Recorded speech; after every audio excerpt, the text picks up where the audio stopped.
This is Andy Mapes of the World War II Victory Museum. I'm again with Charles W. Nelson Jr. of South Bend, Indiana, who served with the United States Marine Corps during World War II. It is the 25th of July, 2006, and this is the second part of our interview. All right, Mr. Nelson, you had another story about the patrols on Okinawa. Yeah, well, at one time, we ran out of clothes to wear. And so we asked for shirts and pants and stuff. And they said, well, you go down the road and there's a bunch of sea bags sitting there, and they're army clothes. You just have to take which fits. And these guys are all gone. They died and stuff, and that's what's left. Okay. So I had some army pants and stuff, which look a little different Marines, you know. I wore them. So one day I remember walking over this hill, and there was a Red Cross tent. So I went in there because you could get some candy. Yeah. Yeah, so I got a bar of candy. And I don't know if I had something to drink or not. And there's some guys sitting there, and I knew they were Army guys. And they'd come in and they started talking to somebody new, and they says, hey, how's it going, and stuff like that. And they kept saying, he said, we were on patrol, and there was a sniper shooting at us. So we shot him, he fell out of the tree. And he said, we went up to him, and he wasn't dead, and we didn't have any morphine, and he was in misery. But he says, this Marine patrol came by. And he says, this sergeant come up, and he says, what's the matter? He says, well, we need some morphine, we got this job. You got any? He says, yeah. He pulled out his .45 and let him have it right through his head. Really? Shot him dead. He says, there's your morphine, Mac. Then this Army guy says, and we had to bury him. That's how they looked at stuff. Yeah. But the Marines got awful, you know. Yeah. Because I know that the Marines were supposed to take the Japanese or whoever was on Okinawa south to Naha. And the Army was supposed to go north with the civilians. But the Army really ran into it up there, and they couldn't make it. So they switched, put the Army down here, put the Marines up there. Marines secured the north of the island, cleared the top. They didn't need to have all of them, but they did. In the meantime, the Army was running into it down on Naha, so the Marines had to come back there. And they actually forced these guys right out in the water, these Japs. And they come by my tent that day, threw open the flap. I was writing a letter, and he says, would you like a little hand-to-hand? They wanted me to take my knife and go fight the Japs. Really? And I looked at him, I said, do I have to go? And he said, no. And I said, I don't want to go. I just didn't want to do that. Well, why would you want to go? Yeah. But there's other guys say, I'll go. Right. They went. Right. Go down there and chop them up, whatever. Huh. And the Japs were just dying left and right that way. Really? We finally had to secure the whole island and just about wiped out all of them. But they did get to where they get some of our clothes somehow, and they get in chow line. They were hungry. Really? Yeah. Did you have any contact with Japanese POWs then? No. This next story comes to my mind. When I was there was a tall kid about your size from Kentucky or Tennessee. He was a hillbilly, right? And he'd sneak away at night. He'd go down there. And he'd go in the caves with those Japs and get them. Really? Yeah, he'd wipe them out in the middle of the night. And he'd come back with their flag. They always had a flag around for some reason. Right. And stuff like that. But he never got hurt. Really? I can still see that guy walking. Well, there was a shorter guy, a sergeant, and he wanted to go with him. He said, no, I won't take you. Well, he kept on. His name was Armstrong. He wanted to go with him. And I remember him coming with a bunch of hand grenades. I don't know where he got them. And so this guy says, okay. So he took him with him. Well, he come back. He said, I told him, keep your head down. And he wouldn't do it, and he looked over this, and they put a bullet hole right through his head. Okay. And he fell in there. In that ravine that was down there. Yeah. We never found his body. They must have ate him because they were so hungry. I think they did. So he's just an MIA then? Yeah. Huh. That's what he was. I never forget that guy. I never saw him again. Really? Huh? Huh. Now, once you got back to the United States, what was it like to actually be home? I know you talked a little bit about seeing your son, but was it difficult to transition back to being a civilian again? Well, there was kind of funny days because I didn't know how to really be a dad, you know. I thought about that quite a bit. It's quite, kind of getting thrown into Yeah, parenthood and responsibility of a husband and stuff, you know. So I will say, I did listen to the older guys. Mhm. I listened to my father-in-law, he advised me, and different ones like that, that were able to tell you. There's some older guys that don't, you know, they just, Right. It's they kinda still let it haven't go. grown up or whatever it is.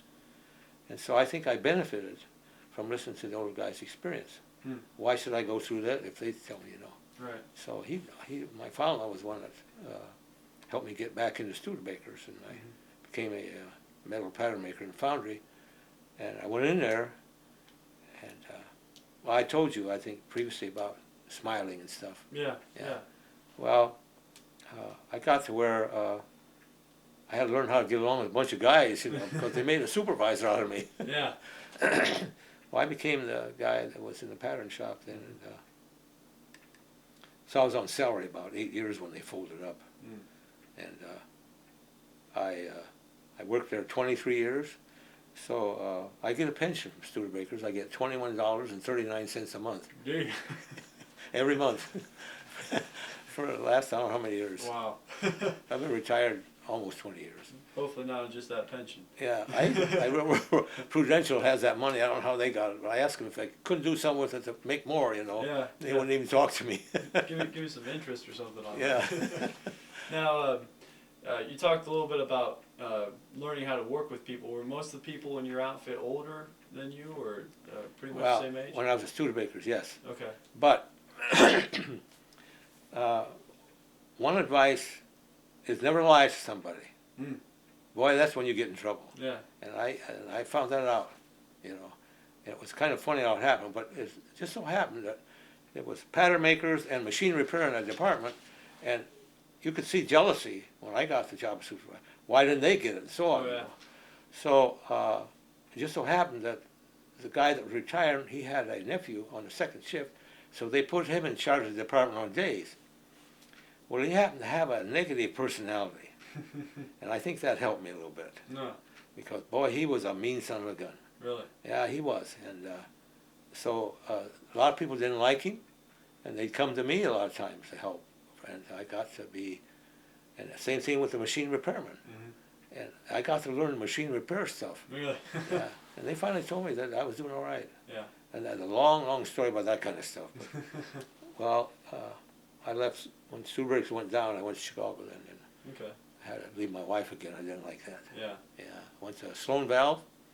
That's where they make those valves. You've seen them when you sit around that flush on the urinals and Okay. toilets. Okay. We made those. And it was Okay. a neat outfit, those guys. They were Really? good. How long were you there? Just 5-6 months. I didn't like Chicago, and it looked like they were going to put me in charge of their pattern department, but they had an old guy that they promised a job as long as he wanted it, Oh, and he didn't look like he was leaving. really? And I made friends with those guys, and I come back to South Bend because Cummins took over the Studebaker Foundry, Okay. and I got a job back there. Boy, did I work there, Did you? because I wanted to get the guys off the street. Yeah. You know, I don't know how some guys look at their job, but there was guys at Studebakers that actually committed suicide when they folded up. Really? Yeah, and so it was really something for them. Mhm. So, but they just bought it for a tax write-off, Yeah. Yeah. and after 5 years they closed it down. But I did an awful lot there, those big diesel engine blocks and Yeah. stuff. Yeah. And I got a job back in South Bend. I don't want to leave home again. Okay. Yeah. Worked back in another foundry. Smells better than there. Yeah. 18 years there, and I finally retired. Okay. Have you belonged to any VFW, American Legion, anything of that sort? No, I never did. No. I I don't know. I didn't feel like I should for some reason. Like the Masons, you know, when I first started looking at those organizations, they wanted so much money to join. Well, I didn't have that kind of money, and so I just wouldn't do it, you know. Right. Right. And this problem maybe with African Americans and stuff. I had a lot of black guys in Studebakers. I knew about 1,000 of them. Really. Some of them were like friends, Mhm. you know, and I just never looked down my nose at anybody like that. Never Yeah. could. It just is not in me. Right. And I had some pretty close friends and black guys, and I could name some of them. And there's one guy. Then when I left Cummins, I went to Sibley's, and they were looking for help. Mm-hmm. So these guys at Cummins were looking for a job, and they would call me about different ones. And I'd explain to them what they could do and what they hire that guy, hire that guy. I knew they were good guys, they were good men, and they made out real well that way, and I was able to help them that way a little bit. Yeah. I remember one guy, especially, he worked in the foundry, but he always wanted to work in a machine shop. And he got a job there, and he wanted to be a machinist. I said, I'll tell you what, he's one fine worker. If he wants to be a machinist, help him out. So they did.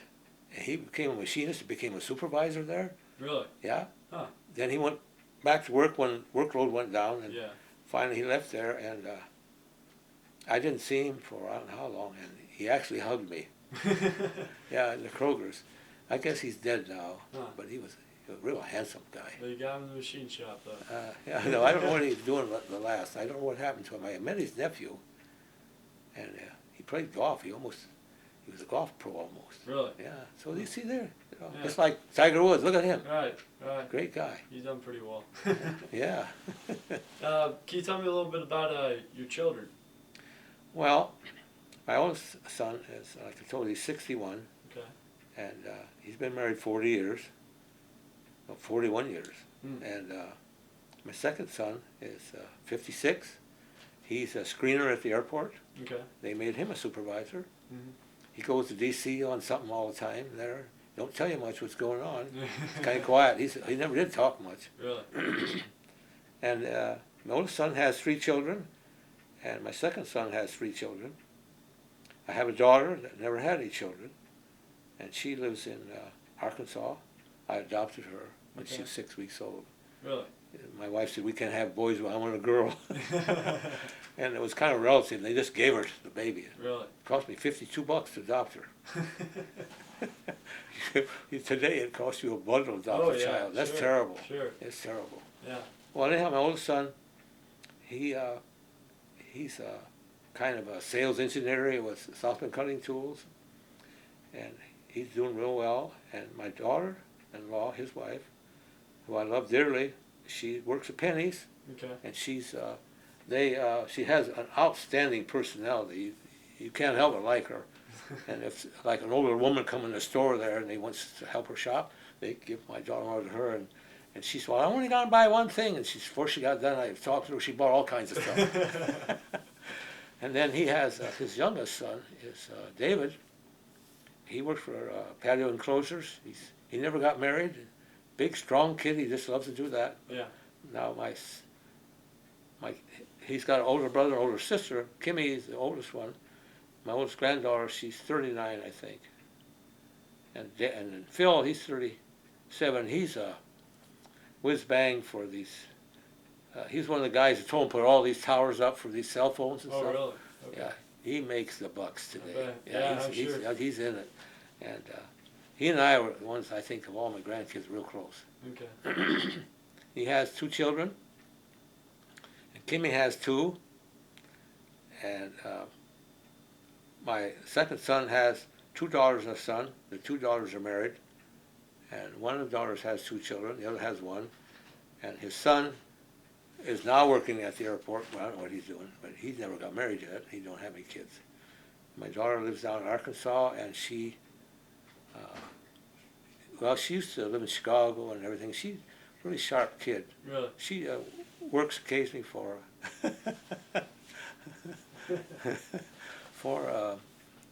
these clippers for animals. She does that kind of work. Okay. She got sick for a while and she had to quit it, but she's back into it. Hmm. So my second son's one daughter is, I can't tell you the name of the outfit. She works for an outfit that loans money to industry, to big businesses. Okay. And she's a brainy kid. They send her places. The other one's a receptionist at some place in Mishawaka. Okay. And I don't know about any more of the kids. Sounds like they're all doing pretty well, though. Yeah, yeah. And my daughter, her other husband, he had died. He got cancer, died in Chicago. And they were into stuff. He was a whiz-bang guy. Really? And so they, want to tell her what's going on? Yeah. He didn't get her till 11. What'd you say? He got here at 11 o'clock. Yeah, I was the late one. Yeah. Now, just one real final question. It's pretty broad. What are your thoughts about your military service? Your service during World War II, it being such a significant event in not only our nation but the world's history. Well, I thought this is something I should do at that time for our country. And everything that I know about what's going on in this world, this is the greatest country in the world. And we should never try to give it away, for heaven's sakes. But I had a train of thought and I lost it. But I don't know if I told you, but the last, for 15 years I worked in a funeral home, we'd have these military funerals. Right. And some of the old guys would come out and shoot the rifles for the military funerals. And so when this trouble started, I went by one guy and I said, "What do you think about that?" He said, "Give me a rifle, I'll go back." They're older, and that's the way you feel. You fight for this country, you die for this country. But if they ever come in here and start doing anything to my family, well, I'd go nuts. Yeah. I just couldn't see it. But we got to have our military. Only one reason: the ones that do it like they do. If it wasn't for this country, what would happen to Adolf Hitler and Mussolini? What would happen to those guys? Right. What would they have done to this world? Yeah. And Tito, what have they done to this world? They were really trying to wipe out the Chinese, Japan was at one time. And as long as there's that type of people like North Korean guy, we got to have it. We got to have it. And I appreciate the guys going. And we should support our troops. When I came home, I was home 50 years and somebody thanked me. Really? First time I heard it. So the attitude towards the military, I hope, has changed quite a bit. Yeah. Yeah, I hope so. Well, 60-some years later, you get another thank you. So Okay. appreciate your service. Yeah, I hope you heard something. All right. This concludes the interview with Charles W. Nelson, Jr.